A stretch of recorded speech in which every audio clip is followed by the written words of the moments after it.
to the House floor, arguing against the resolution as, quote, the first sound of retreat in the world battle against extremists and terrorists.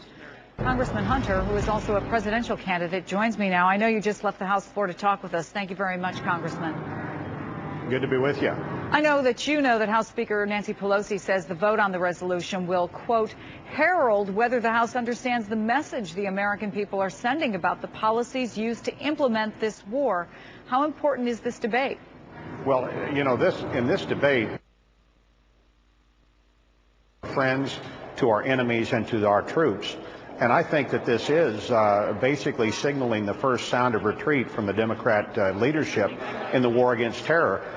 These troops are already on the ground. The 82nd Airborne is now in Iraq. They've already entered Baghdad. They're in the 9 sectors. Each sector has an Iraqi force. The Iraqi battalions up front with the Americans and behind them, backing them up. This fight has already started. This is an operation which is underway right now in a shooting war.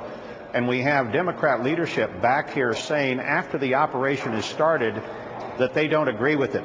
That's not the way to make policy. And can you imagine having an operation like Normandy and while Eisenhower is landing troops on the beaches at Omaha Beach, you have Congress saying that they disapprove of the action. Doesn't any good military analyst or good military strategist continue to look and assess? This has been almost 5 years that America has been at war. And what the Democrats are saying is we need to step back and say what we've done so far isn't working. Are you suggesting that they somehow don't want America to win this war? No, I think this is ineptitude. I don't think that it's an intent by the Democrat leadership to somehow do our troops in. But I think that the message that we're sending is sending a message to our enemies, to our friends, and to the troops that we don't support this mission, and I think that's bad. The mission is already underway. If you want to make a policy statement about a war, they had an opportunity to do that. They voted on going into Iraq. They've had votes since on whether we should get out of Iraq. But the idea that you vote against a mission when it's already underway, and even when we have this entire 21,000 troop contingent in Iraq, we're not going to have any more troops than we had last December, a year ago. So this isn't a surge to 200 or 300,000 troops. This is an up or down within the same parameters that we've been following. But beyond that, you got the 82nd Airborne already in Baghdad fighting, and they're voting not to send them. That doesn't make any sense. You got the Big Red One already moving out of Fort Riley, moving one of its brigades to Baghdad to the fight. So the idea that you're already in operations and you've got politicians back here voting not to do something that's already been done can have no good effect. It can only have a bad effect, and that bad effect is to tell the bad guys that America is losing its will to fight this war against terror. There are, of course, a lot of people, a lot of your colleagues who have gone to the floor already to argue strenuously on the other side. And there was an editorial in the Miami Herald that spoke about you specifically, saying that you mistake robust debate for weakness. And I want to quote what was written in that editorial. For members of Congress to cut and run from a debate on this issue, particularly when a majority of Americans are questioning the wisdom of sending more troops into harm's way, would be a betrayal of constitutional duty. What's your reaction, Congressman? My reaction is you have lots of debate over the policy of going into the war in the first place.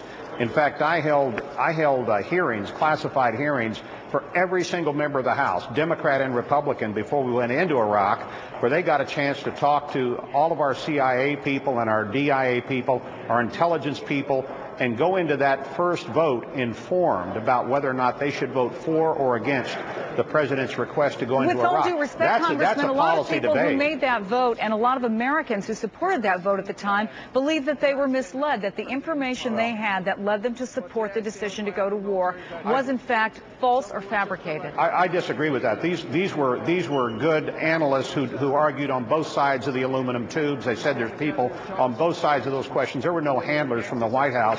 These were intelligence analysts who came down, and I had them stay until every question was answered.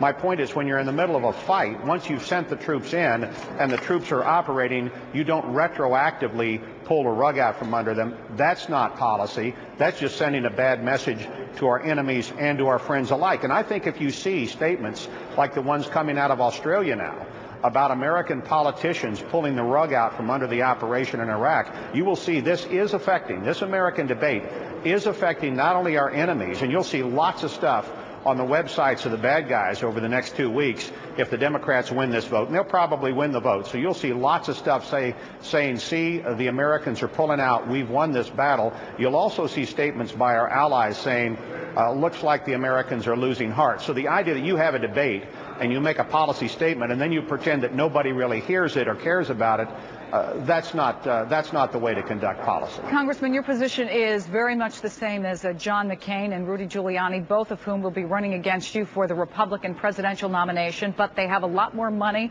and they have higher name recognition. How do you compete? Well, first, with respect to the war, you just do what you think is right on this war against terror. And one thing I do, and I've instructed my staff, is don't look at polls. And I suspect the other Republicans, especially the ones who are hanging tough with respect to the war against terror, are probably not looking at polls either. We're just trying to do what's right for our country. With respect to all the other issues, and we'll have lots of points of differentiation,